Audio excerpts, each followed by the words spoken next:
লাল lipstick ব্যবহার করলে পুলিশে ধরবে, সরকারের অনুমোদিত স্টাইলের বাইরে চুল কাটলে, পশ্চিমা পোশাক পরলে বা সিনেমা দেখলে হতে পারে জেল, জরিমানা, এমনকি মৃত্যুদণ্ড। শুধু তাই নয়, দিনের যে কোনো সময় ফোনে স্বয়ংক্রিয়ভাবে একটি স্ক্রিনশট উঠে যায়, তা সরাসরি সরকারের কাছে পৌঁছে যায়, যেন তারা সব সময় জানতে পারে নাগরিকরা ফোনে কি করছে।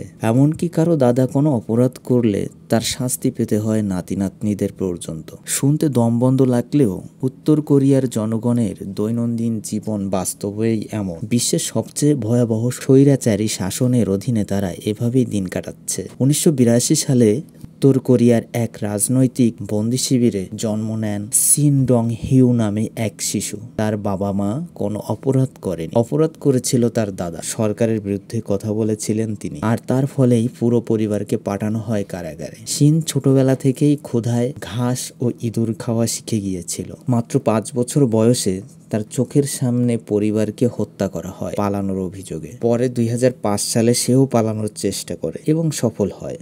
শুধু কারাগার থেকে নয়, উত্তর কোরিয়া থেকেও পালিয়ে যায়। এরপর সে বিশ্বের সামনে তুলে ধরে উত্তর কোরিয়ার বন্দি শিবিরের ভয়াবহ চিত্র। তার জীবনের উপর লেখা হয় এসকেপ ফ্রম ক্যাম্প 14 বইটি। তবে শুরু থেকে উত্তর কোরিয়ার অবস্থা এমন ছিল না।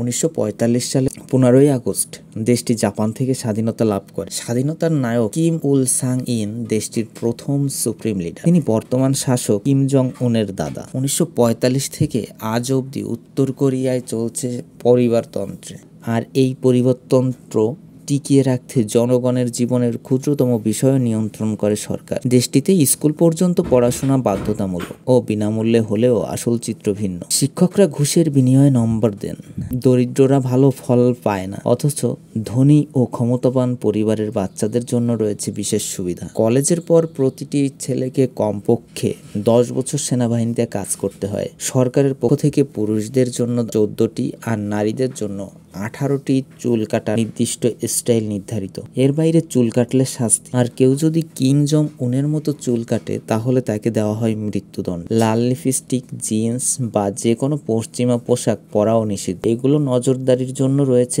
বিশেষ বিউটি পুলিশ।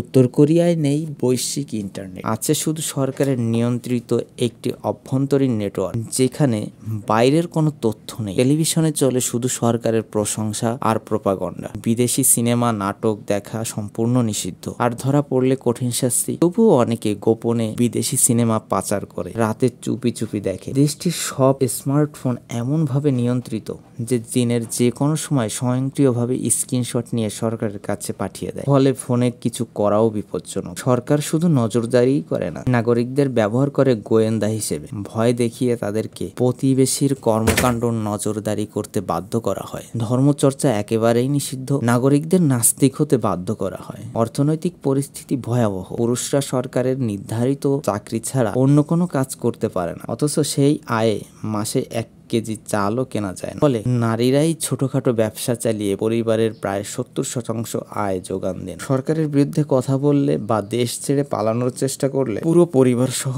3 প্রজন্মকে বন্দি শিবিরে পাঠানো হয়। সরকার বিশ্বাস করে তাদের রক্ত বিষাক্ত হয়ে গেছে। এভাবেই উত্তর কোরিয়া বিশ্বের সবচেয়ে ভয়ঙ্কর স্বৈরাচারী রাষ্ট্রে পরিণত হয়েছে।